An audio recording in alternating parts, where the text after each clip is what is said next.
신나는 시사 토크쇼 오태훈의 시사본부. 국군 기무사령부의 계엄령 검토 문건과 세월호 민간인 사찰 의혹을 수사할 국방부 특별수사단이 오늘 공식 활동에 들어갔습니다.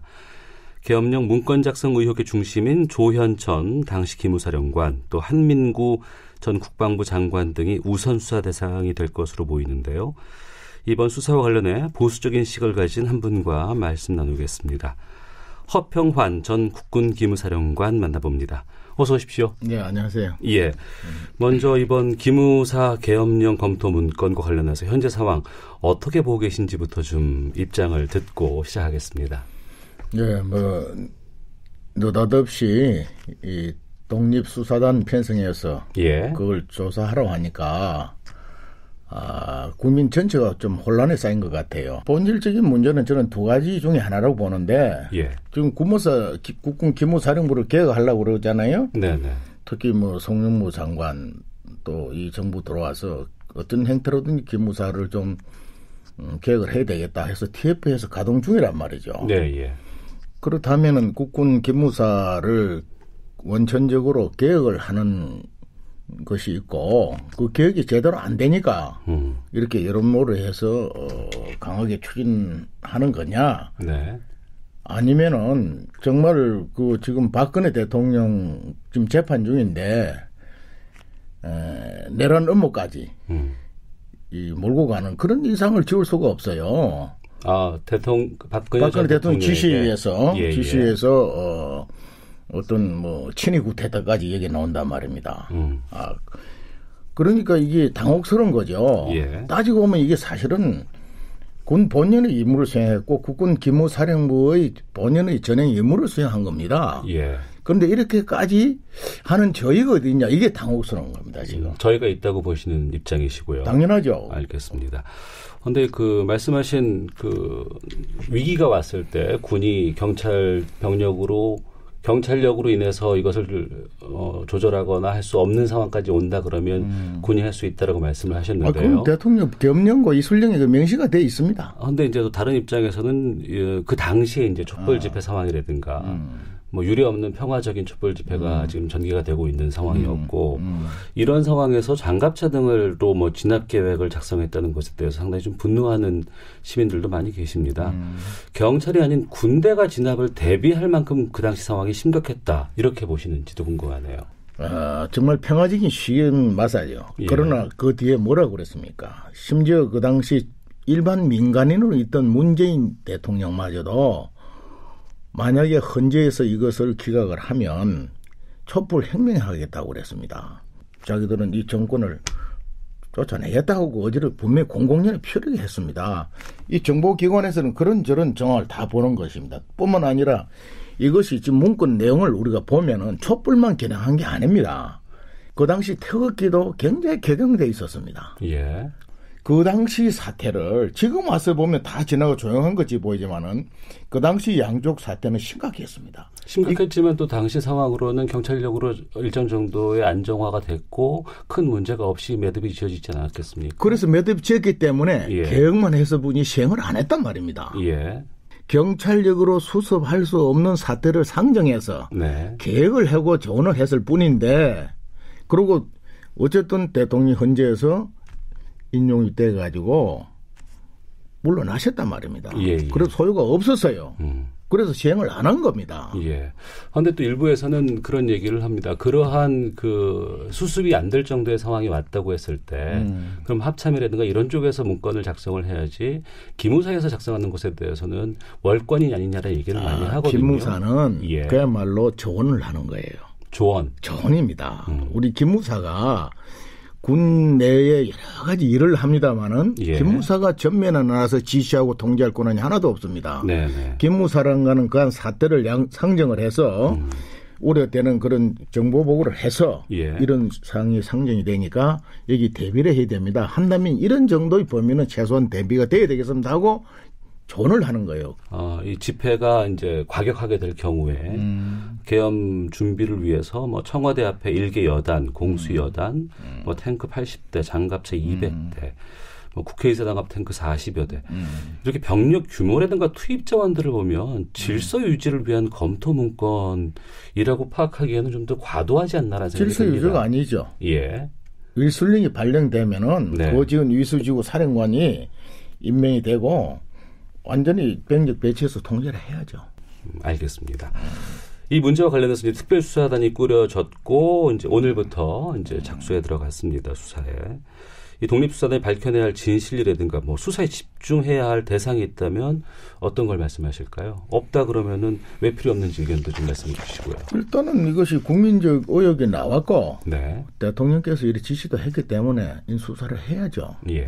수사를 해야 되고 수사의 목적이 어떤 특정 자기들이 원하는 어떤 뭐 정치적인 목적을 두고 하는 건지 모르겠습니다만은 그 목적에 맞게 맞추는 수사는 절대로 해서는 안 된다. 예. 저는 그걸 먼저 말씀드리고 싶고요. 이번에 수사의 본질은 과연 친위 구태타나 또는 구태타를 하기 위해서 이걸 준비하고 조직적으로 한 거냐? 네. 안 그러면은 제가 앞서 말씀드린 것처럼 치안 유지를 위해서 그럼 순수한 국가 보위를 위해서 국가 보위 경찰력으로 수습할 수 없는 그런 사태에 대비 보위를 해서 순수하게 대비한 계획이었느냐 네. 이게 초점이라고 저는 봅니다. 네. 그리고 어떤 경우든 어떤 절차에 의해서 누구 지시에 의해서 이게 되었고 자발적으로 기무사에서 한 거냐 어떤 위선 지시에서 한 거냐 그 선이 어디까지냐 하는 정도는 이런 밝혀야 국민들의 의혹이 해소된다고 봅니다. 알겠습니다. 이번에 그 독립수사단 같은 경우에는 이제 두 가지를 수사하게 되는데요. 지금 말씀을 나누고 있는 그 계엄령 검토 문건과 관련해서가 하나가 있고 세월호 민간인 사찰 의혹에 대해서도 이제 수사가 들어갑니다. 유가족에 대한 사찰 등과 관련해서는 이게 기무사가 담당하기엔 선을 넘지 않았나라는 여론이 많은 게 사실입니다. 순수한 민간인을 사찰한 거는 잘못된 거예요. 그건 하면 안 되는 건데 예. 그 당시 세월호 침무에 대해서도 여러 가지 의혹이 있었잖아요. 네. 여러 가지 의혹이 심지어 뭐 미군 잠수함이 받았다. 네. 북한 어뢰정이 객침시켰다. 뭐 또 우리 훈련 중에 어땠다. 베리베리 유언비가 다 돌아왔는데 그 중에 북한하고 연결되었다는 얘기도 사실은 한쪽에서 많이 나왔습니다. 순수한 단순한 어떤 사고가 아니라 너무나 의혹점이 많았잖아요. 그런데 그 실체가 확인된 건 하나도 없지 않습니까? 확인된 게 하나도 없죠. 지금 건지 올려보니까 예. 멀쩡하잖아요. 예. 좀 더 들어가 보면은요. 지금 그 나온 문건들을 보면은 세월호 인양을 반대하는 여론을 부각시켜야 된다라고 주장이 담겨 있고 또 세월호의 수장을 건의하는 듯한 그러한 것들도 포함되어 있습니다. 문건에. 이것은 군이 개입하거나 또 군의 정치적 중립 의무를 좀 저버린 것이 아닌가. 그건 해서는 안 되죠.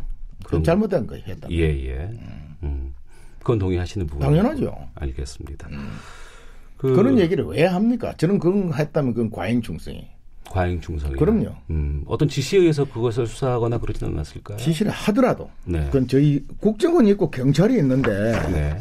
그건 해서는 안 되죠.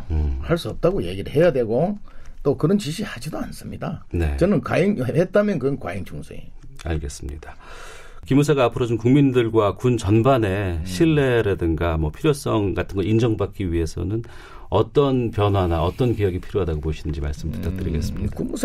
기무사 개혁은 어제 오늘 얘기가 아닙니다. 쭉 해왔어요. 예. 외부의 요청에 의해서든 또는 자체에 의해서는 해왔습니다. 왜냐하면은 국군 기무사가 참 우리가 과거에 특무대 시절부터 지금까지 오면서 많은 국가 보루 채워볼 역할을 했지만 어쨌든 국민들이나 군 내로부터 비난을 받고 오해받고 불신받은 부분들이 있어요. 네. 그래서 역대 사령관들 누구든지 오시면은 자체 개혁을 해왔어요. 그 자체 개혁의 중심에는 자세를 많이 강조를 했죠. 자세.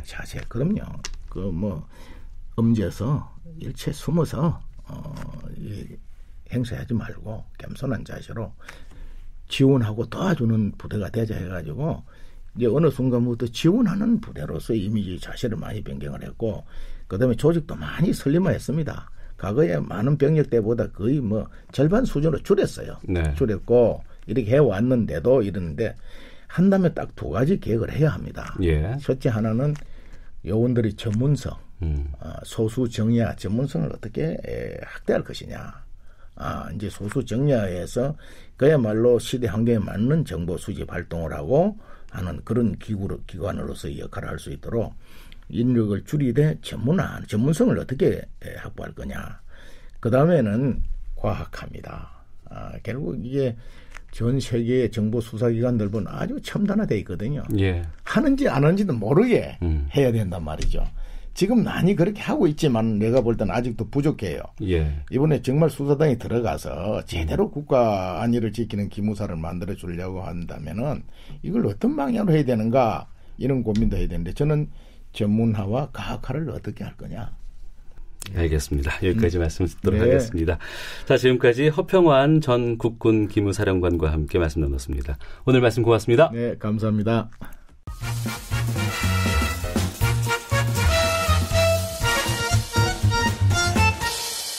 오태훈의 시사본부. 네, KBS 1라디오 오태훈의 시사본부 듣고 계신 지금 시각 12시 44분 되고 있습니다. 이번에는 기무사 계엄 문건과 관련된 모든 인물들을 철저하게 수사하고 책임을 물어야 한다. 이러한 입장을 들어보겠습니다. 정의당의 김종대 의원을 연결합니다. 나와 계시죠? 네, 안녕하세요. 예, 안녕하십니까. 먼저 이번 계엄 문건과 관련해서 어떤 입장이신지부터 듣고 계속 말씀을 좀 나눌까 합니다. 예, 이번에 계엄 문건을 비롯해서 시민단체, 민간인 사찰 등 최근에 폭로된 그 기무사의 문건들은 군인의 어떤 정치적 중립을 위반한 헌법 위반이라고 저는 생각합니다. 예. 그런 점에서 단순한 어쩌다가 우발적인 일어난 일탈이 아니라 이것은 기무사가 그동안에 완전히 어떤 국군의 이념과 가치, 그다음에 헌법 정신을 저버린 가운데서 벌어진 중대한 사태라고 판단이 되고요. 네. 따라서 앞으로 물론 독립적 수사단이 구성이 됐으므로 수사 결과는 지켜봐야겠습니다만 그 수사 결과에 따른 엄정한 개혁, 이번에 기무사 해체를 불사한 근원적인 개혁이 필요하다는 게 제 의견입니다. 해체를 포함한 근원적인 해결이 필요하다. 네. 예. 앞서서도 저희가 인터뷰를 좀 해봤습니다만 보수 일각 쪽에서는 검토형 문건이고 이게 위기 상황에 대비한 시나리오 정도는 만들 수 있지 않냐 이런 반론 펼치고 있는데 어떻게 보시는지요? 예, 그런 문건이 나오게 만든 그 군에서의 비상사태 계획이 분명히 존재하고요. 예. 또 이런저런 어떤 매뉴얼이라든가 시스템상으로 아직도 그런 기능이 남아 있다는 건 참으로 개탄할 일입니다. 네. 따라서 이번 문건이 특별한 게 아니에요. 그런 어떤 기능이 계속 작동하고 있었다는 그 자체가 더 심각한 겁니다. 네. 사실 촛불 시민으로 그 평화로운 어떤 정권 교체가 가능했던 것은 우리가 전 세계에 자랑해야 될 일인데 어쩌면은 이 촛불 시민들이 폭도가 될 수가 있고 불순한 세력이 될 수도 있다는 그 가정 자체가 네. 기무사가 그 문건을 작성할 만한 어떤 그 개연성이 전 전혀 없다고 봅니다. 예. 만일에 그런 사태가 발생한다 하더라도 그걸 판단하는 주체는 대통령이나 권한대행 또는 국방부 장관과 합참 의장이 돼야 되고요. 네. 우리나라 헌법과 국군조직법 상에도 대통령에게 비상사태를 건의할 수 있는 당사자는 오로지 국방장관으로 규정되어 있습니다. 네. 이걸 결정하고 심의하는 기관은 국무회의가 돼 있고요. 그런데 기무사의 경우에는 이러한 권한이 하등에 없을 뿐만이 아니라 비상사태가 선포되면 수사기관 정도를 관장하는 임무밖에 없습니다. 예. 그런데 수사기관이 병력 출동, 즉 실병을 기동하는 계획까지도 검토한다? 이렇게 되면 국가의 규범체계가 다 무너져 버려요. 헌법부터 국군조직법까지 다 그 문제가 돼버리는데 이런 것들이 그냥 일상적으로 할 수 있는 일 아니냐고 이야기해 버린다면 우리 국방의 가치를 처음부터 다시 검토해야 될 겁니다. 네, 그 단순 참고용이냐 아니면은 이것이 위기가 벌어졌을 때 실행용이냐 여기에 따라서 수사 이후에 처벌 여부도 상당히 많이 달라지지 않을까요? 예, 법리적 문제는 유감스럽게도 제가 보기에 기무사를 응징하는데 한계가 있다고 봅니다. 예. 왜냐하면은 지금 기무사령에도 일반적인 방첩보안뿐만 아니라 대전복 또 테러 대비 임무까지 광범위하게 그 규정돼 있거든요. 예. 이렇게 포괄적인 임무를 기무사령관한테 부여해 놓으니까 정치 권력이 얼마든지 자기 의도대로 기무사령부를 권력기관화할 수가 있게 실제 돼 있습니다. 예. 그러니 특정 개인에게만 책임을 묻는 걸로 이 문제가 해소되지도 않을 겁니다. 그렇게 하기도 쉽지 않을 거고 그런 점에서는 일찍부터 이걸 손보지 못한 정치의 책임도 매우 크다고 하겠습니다. 네, 그러니까 세월호 유족 사찰이라든가 수장 건의 이런 대목들이 활동 범위에 들어가는 것 자체가 문제가 될 수 있지 않겠어요? 그게 바로 기무사가 해체돼야 되는 이유인데요. 예. 기무사의 고유 업무는 방첩과 보안입니다. 네. 그런데 과거에 1970년대 박정희 대통령 시절에 장교들이 쿠데타 일으킬까봐 걱정되니까 그때 당시 윤필용 사건이라고 쿠데타 모의 사건도 있지 않았습니까? 그 직후에 이제 그 정보기관이 권력기관화되고 또 군내 사조직이 탄생하기 시작했던 겁니다.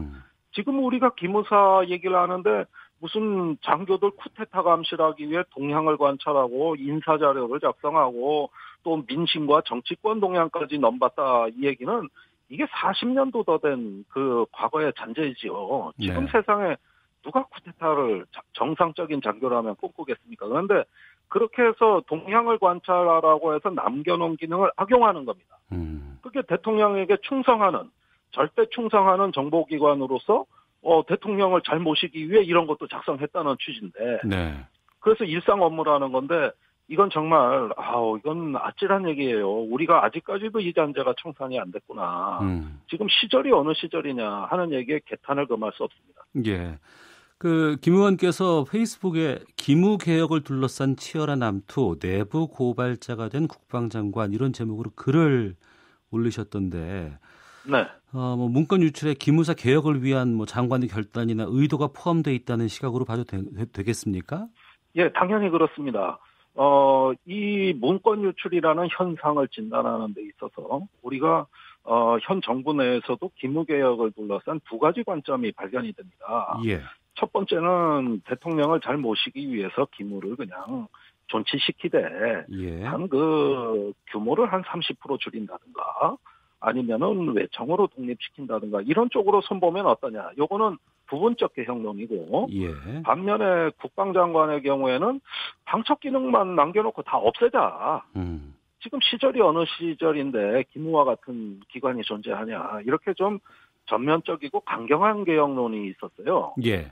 이 두 가지 관점이 절충을 보지 못하다가 5월부터 구성된 기무개혁 TF라고 알려진 개혁위원회입니다. 네. 여기서 의견을 모으질 못하고 계속 헛바퀴가 돌았습니다. 그러다 이런 상태에서 이제 과거의 문건들이 하나둘 더 나오고 그렇게 되니까 강경한 어떤 기무개혁의 입장을 취했던 송 장관이 고립무원의 처지에 빠졌다. 네. 결국은 송 장관의 결심에 의해서 문건이 유출되게 됩니다.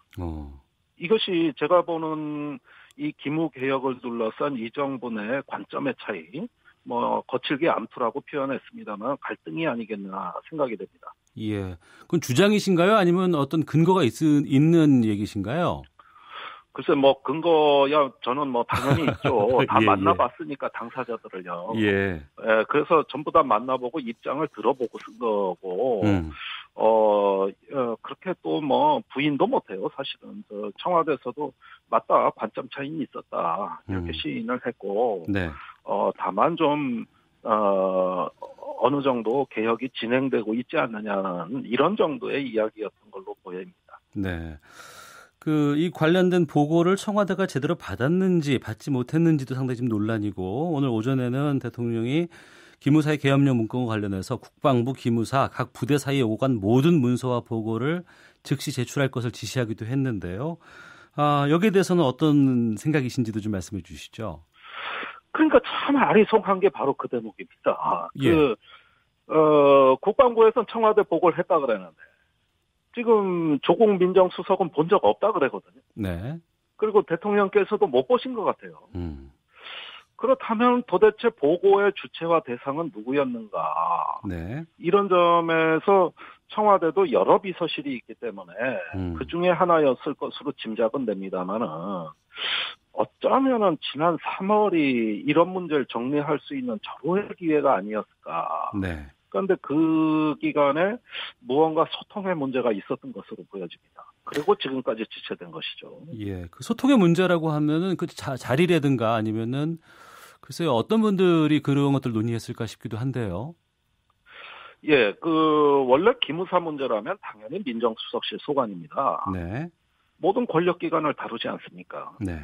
그런 만큼, 설령 민정수석실이 보고를 못 받았다 하더라도 어느 정도 책임임은 좀 있다고 보여집니다.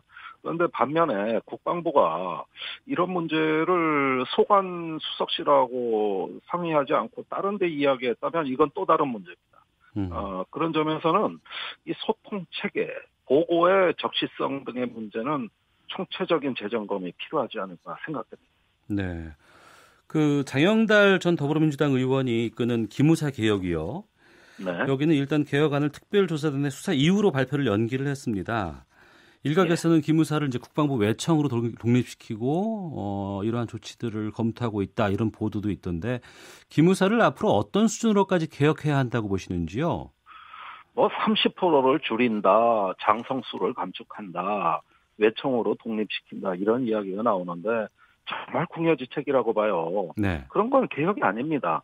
이번에 기무사가 권력기관으로서 대통령 보좌 기능을 했다는 데서 모든 문제는 출발했습니다. 네네. 그렇다면 대통령 즉 정치 권력에 봉사하는 어떤 정권 보위 부대로서의 기무부대 기능 자체를 폐지하는 것이 개혁의 핵심이지. 아니 규모가 준다고 해서 그 기능이 그대로 유지되면 뭐가 달라질까요? 제가 보기엔 달라지는 거 전혀 없습니다. 그것보다는 기무포년의 순수 방첩 임무로 되돌아가고 네. 대전복 임무니 장교 동향 관찰이니 이런 기능 다 폐지하면 됩니다. 그런데 그건 기무사 힘으로 안 돼요. 정치 권력이 결심해야 됩니다. 네. 수요가 있으니까 공급이 있는 것이지 그 정보를 필요로 했던 정치 권력이 있으니까 기무사가 일탈을 했던 거 아닙니까? 그렇다면 일단 정부부터가 더 이상 권력을 국군 통수권을 사유화하는데 기무를 쓰지 않겠다 선언을 먼저 하시고 그 다음에 기무의 핵심 기능을 해체하는 이런 수순으로 가야지 외형적인 변화는 그다지 큰 의미가 없다고 봐요. 네. 하지만 또 이제 앞선 인터뷰에서도 그런 주장이 나왔습니다. 기무사의 권한에 대해서 대부분의 정부에서 시작점에서는 이걸 축소하려고 했다가 나중에 여러 가지 반발이라든가 문제점들이 드러나다 보니까 결국엔 존치할 수밖에 없었다 이런 얘기가 나오기도 하고요. 그러니까 네. 이를테면은 기무사의 권한이 있기 때문에 또 힘이 있기 때문에 다른 장성이라든가 다른 쪽에서 월권을 하지 못하고 오버하지 못한다 이런 얘기도 나오던데요. 참 말도 안 되는 궤변입니다. 예. 도대체 그게 박정희 대통령 시절에 만들어진 그런 어떤 정권 보위부대로서의 기무 얘기를 하는 건데. 네. 그렇게 군인을 못 믿는다면 우리 국방 포기해야죠. 아니, 지금 시절이 어느 시절인데, 네. 이미 전문화 과학화되고 높은 수준의 어떤 전문성이 요구되는 국방에 있어가지고, 기무가 무슨 전문성이 있길래 그걸 다 감시를 하고 또 관여를 합니까? 네. 그거는 지금 시대 변화를 전혀 잘못 읽고 있다고 저는 봅니다. 예. 그러면 김 의원께서는 방첩 기능만 주면 되지 않을까라는 생각이신 거죠? 그렇죠. 원래 그게 본래 임무 아닙니까? 정보 네. 보안, 그 다음에 방첩이죠. 600명이면 됩니다. 뭐하러 4,200명이나 거느립니까? 다른 일을 하려고 그러는 것이죠. 네. 오늘부터 이제 특별수사단이 수사를 개시했습니다. 앞으로 어떤 부분들을 좀 들여다봐야 한다고 보시는지요? 저는 수사를 하면서 이번에 기무사가 이걸 단독으로 했느냐, 누구 통제를 받았느냐를 규명하는 게 대단히 중요하다고 보고요. 네. 만약에 그런 과정에서 기무가 자발적으로 했다면 자발적으로 하게 만든 구조와 메커니즘이 존재하는 거거든요. 네. 이게 이제 헌법에 일탈되는 부분이기 때문에 아무쪼록 독립수사단이 그런 근원적인 문제까지 파헤칠 수 있도록 최선을 다해주기를 바라고 응원합니다. 네. 국회 청문회도 이게 개최될 사안인 걸로 보시는지요? 당연히 이건 반드시 청문회를 해야 됩니다. 왜냐하면 정치가 스스로 이런 정보기관 개혁을 방치해왔다는 자성의 의미이기도 하고 네. 또 지금 자유한국당을 제외한 모든 당들이 다 국정조사에 찬성하고 있는 만큼 이건 국회의 위신에도 대단히 중요한 문제입니다. 알겠습니다. 예. 여기까지 듣겠습니다. 말씀 고맙습니다. 네, 감사합니다. 네, 정의당의 김종대 의원이었습니다.